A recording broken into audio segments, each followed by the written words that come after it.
Fala galera, beleza? Meu nome é Matheus Castiglione e seja bem-vindo a mais um vídeo aqui do canal. E nesse vídeo a gente vai ver como que a gente pode gerenciar dependências em um projeto NPM. Então, quais são os tipos de dependência que existe, o que cada tipo faz, por que cada tipo existe.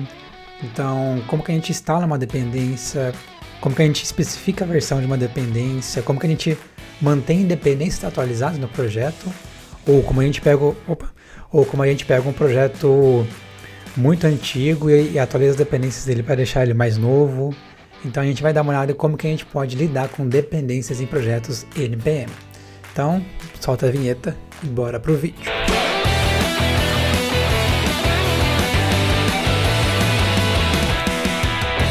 Aqui na minha máquina, eu vou começar abrindo o terminal.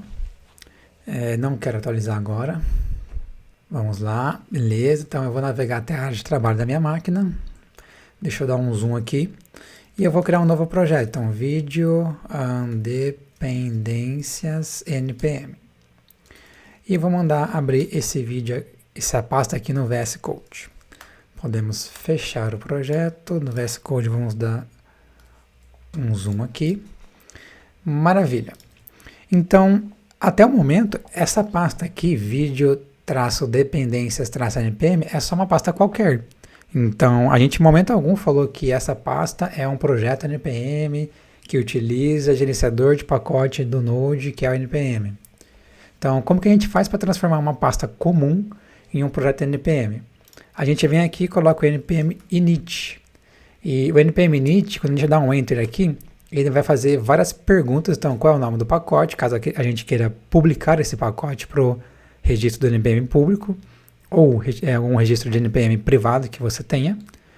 Ele vai perguntar qual que é a versão inicial do projeto, então eu vou colocar Enter, uma descrição sobre o projeto, qual é o arquivo que é o ponto de entrada do projeto, o comando, o que ele deve fazer quando alguém rodar o comando de teste, então qual comando ele deve executar, qual é o repositório Git, caso seja um repositório Git, você pode colocar a URL aqui do repositório.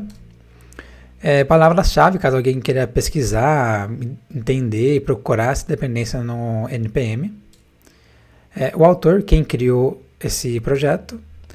A licença que ele está utilizando, então qual é a licença que o projeto utiliza. Então aqui eu coloquei yes para tudo, então eu vou dar um yes aqui que está certo. E caso você não queira ficar respondendo todas essas perguntas, você pode colocar aqui npm init -y. Aí ele entende que você vai dar yes para todas as perguntas de forma padrão, sem alterar nada. Então, beleza. Então, nesse momento, a gente tem aqui um projeto NPM. E como que a gente pode instalar a primeira dependência? Então, a gente começa instalando com o npm install, que é um comando do gerenciador de dependências do Node, que é o npm. E um ponto também, o npm é Node Package Manager. Então, gerenciador de pacote do Node. E a gente pode fazer npm i e colocar a dependência, então, por exemplo, express. Vamos dar um enter. O npm vai baixar a dependência do express para a gente e vai colocar ela aqui na nossa máquina local. Então, ele criou uma pasta Node Modules. Então, todas as dependências que a gente instala, o código fonte dela, os binários dela, o Node coloca dentro desse Node Modules. E as dependências que tem comandos binários, ele coloca dentro da pasta bin. Então aqui a gente pode executar algum comando binário, caso a dependência seja uma dependência que tenha um comando binário. Então, por exemplo, o gulp. O gulp ele tem um binário que a gente consegue chamar o gulp. NodeMoon. O NodeMoon tem o binário do NodeMoon. O Preader tem o binário do Preader para fazer a execução do projeto. Então, todos esses binários vão ficar aqui dentro da pasta .bin, dentro da pasta Node Modules. E por que tem esse monte de pasta, né? Então, tem uma caralhada de pasta aqui, sendo que a gente instalou só o Express. Isso porque o Express precisa de todos esses pacotes, todas essas dependências para que ele funcione. Então, a gente está dependendo do Express, só que o Express depende de outra biblioteca. Essa biblioteca que o Express pode depender de outra, que depende de outra, que depende de outra. Então, isso é um looping. E o Node, o NPM, ele consegue resolver essa árvore de dependências para a gente. Então, ele vai lá na Express, ele pega lá o package.json do Express e olha, tá, Express, quais são as dependências que estão listadas no seu package.json? E aí ele olha lá, tá, beleza, então você está falando que você tem uma dependência que é o vary, ou o utils merge, tá. Aí o Node vai lá no utils merge, no package.json dele, e olha quais são as dependências que ele depende. E isso ele sai fazendo todo o processo e resolução de árvore de dependência. Então se a gente olhar o Express, ele vai estar em algum lugar aqui nas pastas, aqui ó. Então aqui a gente tem o Express. Então beleza, aí se a gente olhar aqui no package.json, a gente pode ver, deixa eu fechar o terminal, a gente pode ver que ele criou uma propriedade dependencies, e ele colocou aqui, ó, Express, e colocou uma versão, um chapeuzinho 4.17.1. A gente já vai ver o que significa esse chapeuzinho, a gente já vai ver o que significa essa versão, mas antes a gente precisa entender os tipos de dependências que existem no NPM. Então ele colocou aqui dependencies, mas o que quer dizer esse dependency e quais são os outros tipos que tem. Então eu vou abrir aqui o site do NPM. Então, npm dependencies, package.json. Isso. Então aqui ó, a gente tem todas as dependências. Ó. Então a gente tem dev dependencies, que basicamente dev dependencies é uma dependência que ela só vai ser utilitária em ambiente de desenvolvimento. Então, por exemplo, Webpack e Babel. A gente não precisa incluir o código-fonte do Webpack numa página web, porque o serviço do Webpack é empacotar a aplicação para que ela seja publicada. Mas uma vez que ela está empacotada, que ela está pronta para ir para a produção, a gente não precisa mais do Webpack. Então a gente define o Webpack como uma dependência de desenvolvimento, para que o código-fonte dele não esteja dentro do bundle final do JavaScript. E o que quer dizer bundle? Bundle basicamente é o arquivo JS que vai ser gerado. Então a gente pode ter lá uma aplicação com 10 arquivos de JavaScript que no final vai gerar um bundle. Esse bundle seria um arquivo de JavaScript para que a gente faça a utilização da aplicação. É claro que dentro disso a gente entra em outros N questões de, mas será que sempre é um arquivo JavaScript? Será que ele não vai pegar esses 10 e separar eles para fazer carregamento preguiçoso, que seria o lazy loading? Então, mas a gente não vai entrar em detalhes sobre a Webpack nesse momento. E uma outra dependência também que poderia ser dependência de desenvolvimento seria o Jest. Então, a gente, para rodar teste, a gente não precisa do Jest em produção. A gente não precisa que a nossa página faça download do arquivo do JS do Jest. Isso porque o Jest, a gente usa ele em ambiente de desenvolvimento para rodar nossos testes. Ou no máximo que a gente vai utilizar é numa pipeline para rodar os testes também. Mas uma vez que os testes rodaram e que tudo está passando, está garantido, a gente não precisa mais do Jest. Então, para isso que serve as dependências de desenvolvimento, para que o código-fonte delas não seja incluído no bundle final, no pacote final que vai ser gerado do nosso projeto. Beleza, então depois a gente tem aqui peer dependencies. Como que funcionam as peer dependencies? Basicamente, é uma maneira da gente compartilhar dependências do nosso projeto com as dependências que o nosso projeto depende. Então, calma que ficou um pouco complexo, mas a gente já vai entender. Imagine que o nosso projeto ele depende da biblioteca A e a biblioteca A depende da biblioteca B. Só que a biblioteca B ela depende da biblioteca C. E o nosso projeto ele depende de C. Então vamos lá, o nosso projeto depende de A e C, A depende de B e B depende de C. Nesse caso, a gente poderia ter duas versões da biblioteca C rodando. Isso porque o A que instalou o B vai instalar C, e a gente também depende de C diretamente, então a gente vai também instalar a biblioteca C.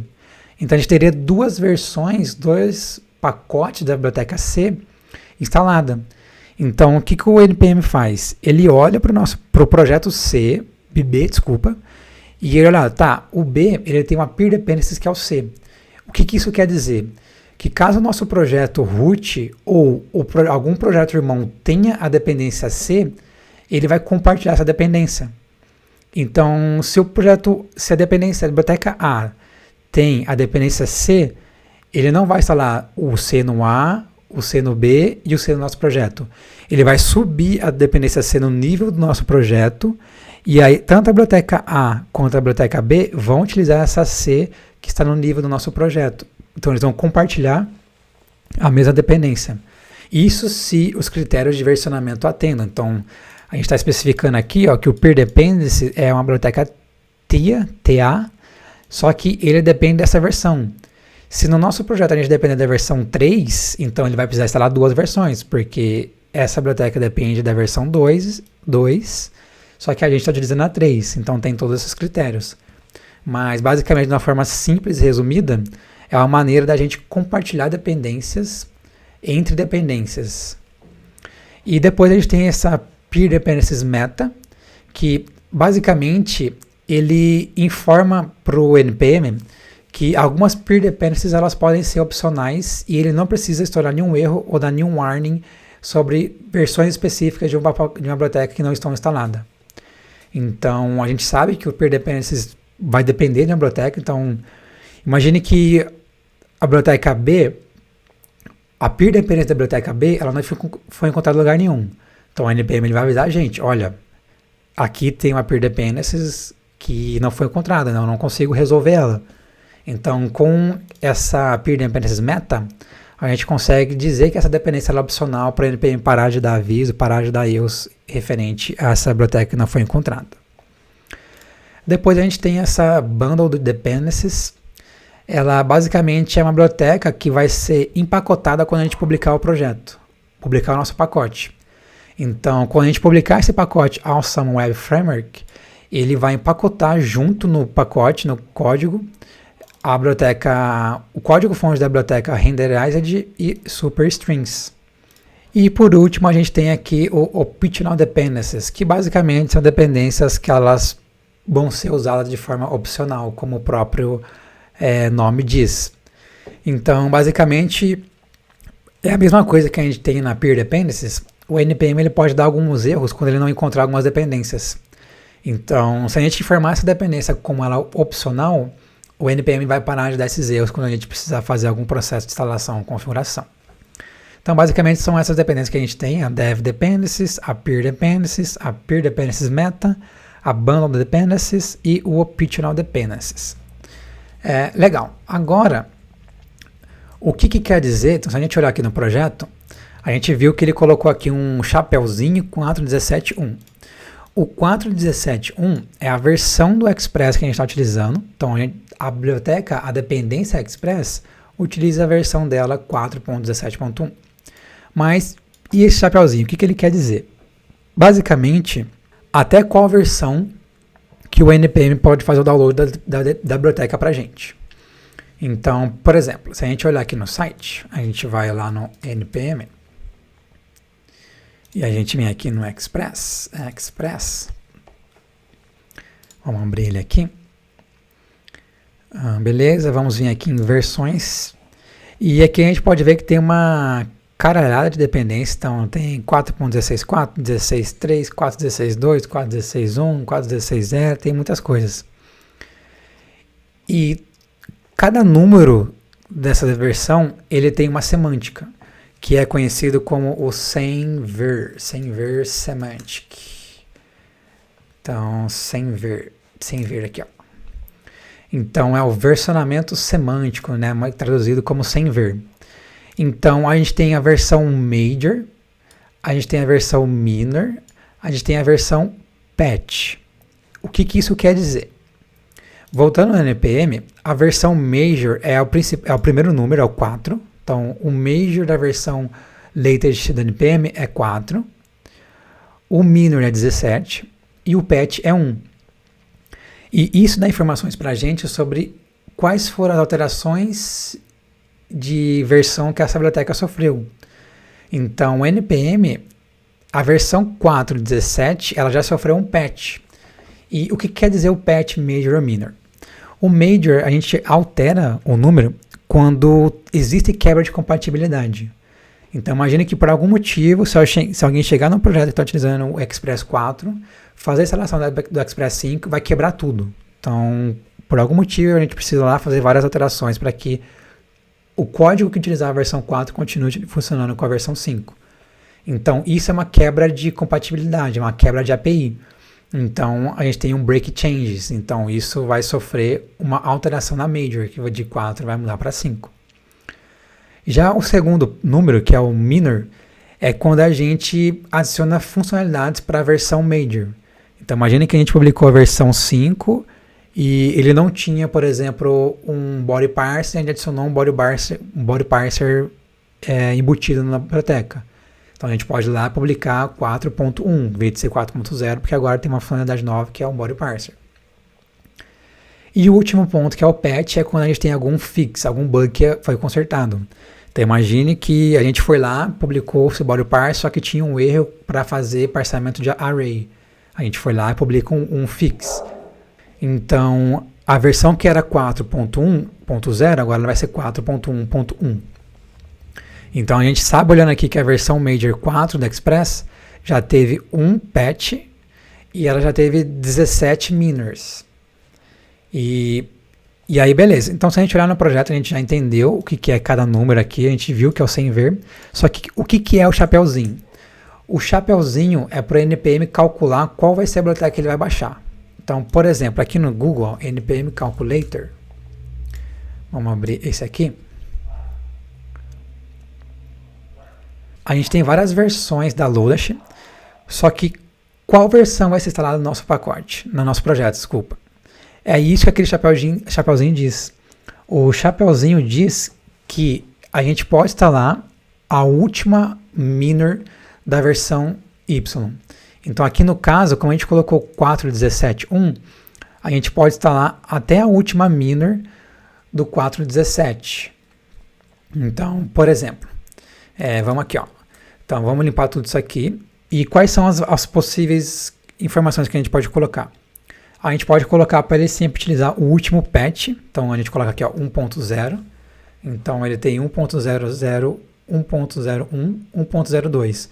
O último patch da versão 1.0 é o 1.02. Então ele pode instalar até 1.02. E a gente pode colocar também .x, vai ser a mesma coisa. Ou a gente pode vir aqui e colocar um till, que também vai funcionar. Então, por exemplo, 1. Então, no nosso projeto, ele pode utilizar a partir da versão 1.0.1 até o último patch, que seria 1.0.2. E o mesmo acontece também para o minor. Então, a gente pode colocar 1, ele vai instalar até o último minor. Então, ele pode pegar o 1.3.1, que seria o último minor. A gente pode colocar também .x, é o mesmo resultado. Ou a gente pode colocar aquele chapeuzinho que está lá. Então, chapeuzinho 1.1.1. Então, a partir da versão 1.1.1, você pode pegar até o último minor ou patch da biblioteca, da versão. Então, aqui a última seria 1.3.1. Então, beleza. E quando eu falo minor, o último minor, isso também inclui o último patch, tá? Então, é uma questão de hierarquia. Se a gente falar que pode ir até o último patch, ele vai só até o último patch. Se a gente falar que ele pode ir até o último minor, ele vai até o último minor e até o último patch. Ou a gente pode falar para ele instalar até o último major. Então a gente pode colocar um asterisco, ou a gente pode colocar um X, que aí ele vai instalar até o último major que pode existir. Então no caso seria o 4.17.21, que seria essa daqui.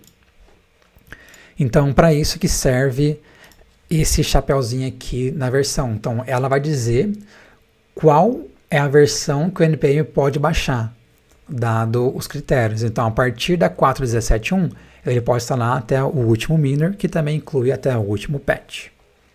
E agora a gente deu uma olhada naquela questão de peer dependencies, só que como que a gente pode listar quantas versões tem de uma dependência no nosso projeto? A gente pode vir aqui, colocar o comando npm ls e listar. Então, por exemplo, Express. Então, a gente está vendo que o Express, só o nosso projeto depende dele. Então, se a gente colocar, por exemplo, aqui npm ls body-parser, a gente pode ver que o Express depende do body parser.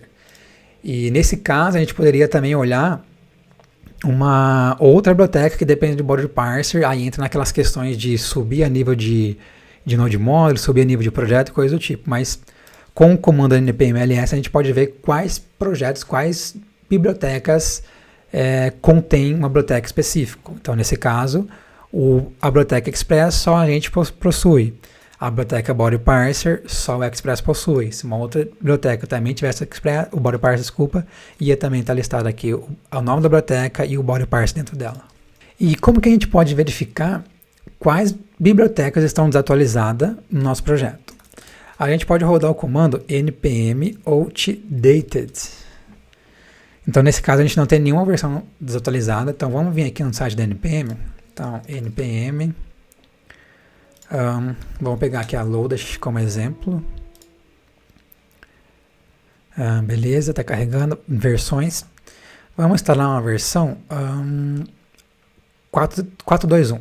Então, npm e Lodash arroba 4.2.1.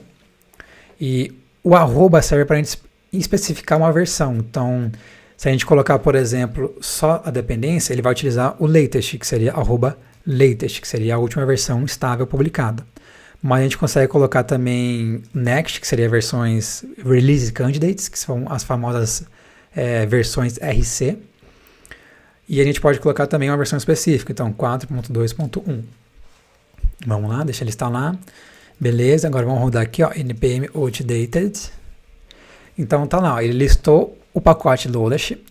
A versão atual é 4.2.1.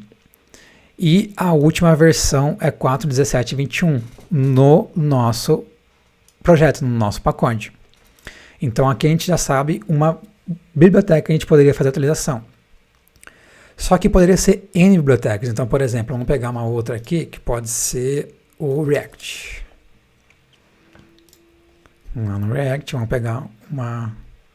Vixe, o que aconteceu aqui? Não achou o React, dá F5 na página. Não achou o React. Vamos colocar aqui então Redux. Em versões. Vamos lá, vamos colocar aqui, ó, 3.1.7. Então, npm e Redux arroba 3.1.7. Vamos lá, tá atualizando. Beleza, então vamos lá. npm outdated. Agora ele listou as duas bibliotecas. E isso poderia ser muito mais, poderia ser 10, 20, 30, 50 bibliotecas. E como que a gente faz para atualizar a versão de uma biblioteca? Uma maneira, a gente vem aqui e coloca npm e o nome da biblioteca, arroba latest. Então, dessa forma, ele vai instalar a versão major mais recente. Uma outra maneira seria a gente fazer um npm update. E o update ele vai levar em consideração aquele cálculo que a gente viu que o npm vai fazer do sem ver. Então, pô, eu só posso instalar o último major, ou o último minor, ou o último patch. Então, o npm update ele é algo mais suave, ele é um pouco mais conservador em relação a isso.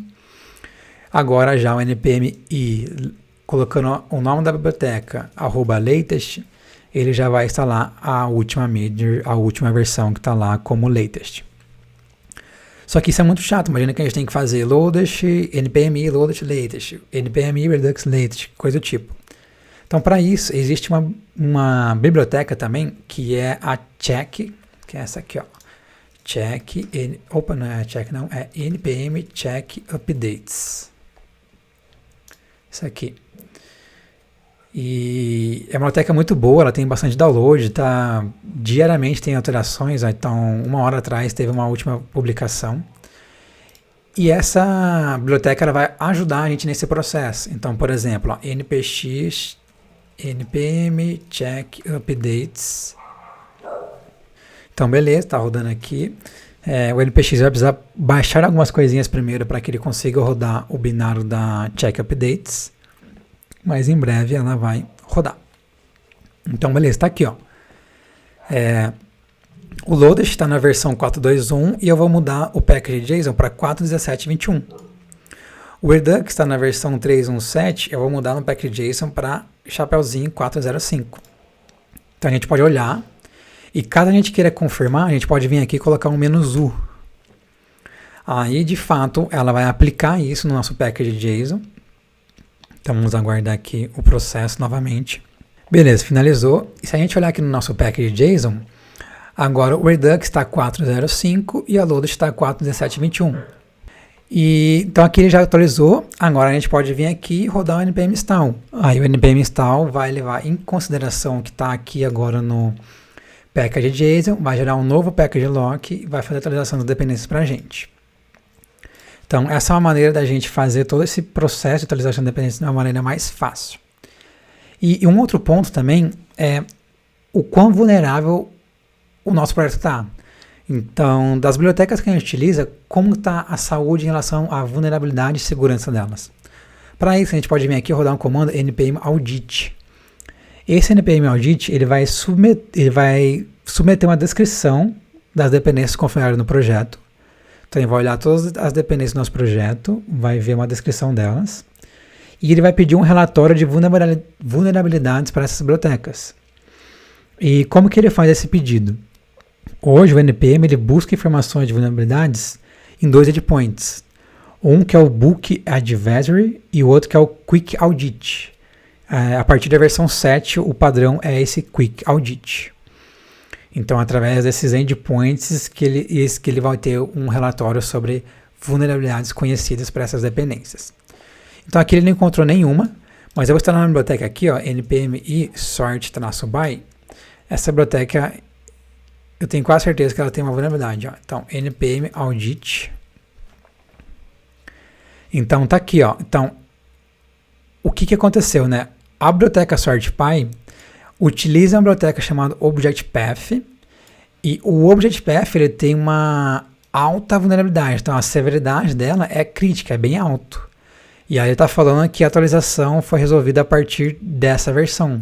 Só que provavelmente a biblioteca sort-by não atualizou a versão do ObjectPath, por isso que ele está reclamando dessa questão. E aqui ele coloca até um link para a gente, então deixa eu abrir esse link no navegador.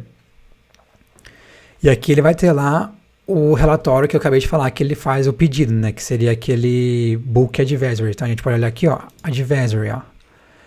E aqui tá falando qual é o problema, a descriçãozinha, então tá bem descrito. Então basicamente a gente pode fazer isso. Algumas vulnerabilidades, a gente pode vir aqui e rodar o Audit Fix, que ele consegue consertar sozinho, mas muitas vezes ele não consegue fazer isso de forma automática. E até esse momento a gente está vendo várias maneiras manuais a gente lidar com dependências. Vimos que existem alguns auxiliadores que automatizam passos desses manuais. Só que existem maneiras que disso ficar mais automático e isso ficar mais cotidiano, vamos dizer assim. Então, voltando aqui no navegador, a gente vai aqui no Dependabot. O Dependabot é um bot que a gente consegue configurar para o GitHub, para o GitLab, coisa do tipo, que ele vai ficar de uma forma automatizada procurando dependências que podem ser atualizadas. E caso ele ache alguma dependência, ele automaticamente cria um PR no projeto, já fazendo essa atualização da dependência. Então a gente pode lá simplesmente fazer uma revisão, mergear o PR e tudo está feito. Então, através do Dependabot, esse processo de atualizar dependências fica um pouco mais automático e menos custoso para a gente fazer. Claro que o Dependabot não vai atualizar de uma versão 4 para uma versão 10, por exemplo. Tem uma série de critérios que ele olha, mas é muito bom essa automatização. E um outro player aqui é o SNK. O SNK, ele basicamente vai ficar procurando vulnerabilidades no projeto de forma automática. Então, o Dependabot, ele vai procurar atualizações disponíveis para nossas dependências. O SNK, ele vai ficar constantemente olhando qual é a vulnerabilidade de alguma dependência do projeto. E caso ele enxerga que alguma dependência tem uma vulnerabilidade, ele também abre um PR para a gente corrigindo essa vulnerabilidade. A gente basicamente tem que ir lá, olhar o PR, analisar e verificar se faz sentido mergeá-lo ele ou não. Mas são duas ferramentas muito boas que auxiliam muito no nosso dia a dia. E para esse vídeo é isso, a gente deu uma olhada geral como que funciona as dependências, como que a gente gerencia essas coisas no projeto NPM. E bastante ferramenta aqui, eu já utilizei várias vezes, eu utilizo várias vezes, então recomendo você utilizá-la. É claro que a atualização de cada projeto vai depender muito. Então, um projeto em React, que tem o Webpack injetado, e o Webpack está na versão 3, utilizando o Node 10, a gente não pode simplesmente ir lá rodar o comando npm checks update -u, que vai atualizar todo o package JSON, porque vai ser uma atualização muito custosa para se fazer, muito custosa mesmo. Então imagine que ele na versão Node do 10 ele mudou para o 14, do Webpack 3 ele mudou para o 5, a gente tem que alterar muitas coisas. Então normalmente em cenários assim, é mais fácil você criar um novo projeto React com Create React App, e aí você pega o seu projeto e vai jogando nesse projeto novo aos poucos. Ou você vai nesse projeto que você acabou de criar, injeta as configurações dele e aos poucos você vai comparando, você vai pegando as configurações que foram injetadas e vai jogando para o seu projeto antigo. Eu já fiz as duas formas e para mim a forma mais fácil foi eu criar um projeto novo React e pegar o código antigo e jogar para o novo, sem injetar o Webpack. Ou injetar o Webpack também é diferente, mas foi mais fácil pegar do antigo e jogar para o novo. Só que às vezes pode acontecer disso ser mais simples. Então, imagina um projeto React, ou um projeto Vue, ou um projeto Angular, que não tem nenhuma configuração customizada. Então, isso é mais fácil. Então, a gente consegue ir lá e através daquela biblioteca npm check updates fica muito mais fácil, que a gente vai fazer atualizações de bibliotecas e a gente só precisa garantir que a gente está utilizando as versões certas das bibliotecas. Então, por exemplo, o Husky, na versão 4, ele funcionava de um jeito. Tinha lá um arquivo .husky.rc. Agora o Husky na versão 5, ele tem uma pasta .husky que dentro dela tem vários .sh para cada estágio do Git. Então, se você atualizar do 4 para o 5, você precisa lá fazer essa modificaçãozinha de um arquivo, uma pasta e criar alguns arquivos .sh. Então, é mais fácil, é mais simples. Ou se for um projeto do back-end, então normalmente o projeto do back-end ele é mais fácil porque ele não vai envolver Webpack, não vai envolver Babel ou coisa do tipo. Mas também pode ter Webpack e Babel no back-end, depende muito da arquitetura que cada projeto esteja utilizando. Mas normalmente é um pouco mais fácil, porque a gente tem que atualizar mais, atualizações são voltadas mais para dependências. Então atualizar a versão do Sequelize, atualizar a versão do Express, atualizar a versão do Koa. Então isso fica um pouco mais simples e mais suave de ser feito. Mas de forma geral tem essas várias maneiras de abordagem que a gente pode fazer. E essas ferramentas que eu mostrei, elas são muito úteis para fazer atualização de versão do Node. Então, projetos que utilizam o Node 10, para você atualizar para o Node 14, é muito bom você utilizar essas ferramentas, então vai te ajudar muito durante esse processo. E é isso, então se você gostou, não deixe de comentar, vai lá no comentário aí embaixo, comenta o que você achou, quais bibliotecas você conhecia, já conhecia SDK, já conhecia Dependabot, comenta lá para a gente trocar uma ideia. Compartilhe com alguém que você acha que vai precisar. Então tem um amigo seu que está precisando de fazer a atualização do Node na primeira vida dele, ou tem uma amiga sua que está precisando atualizar a versão do React no projeto que ela está trabalhando. Então compartilhe isso com a galera aí, e é isso. Então a gente se vê na próxima sexta. Até mais.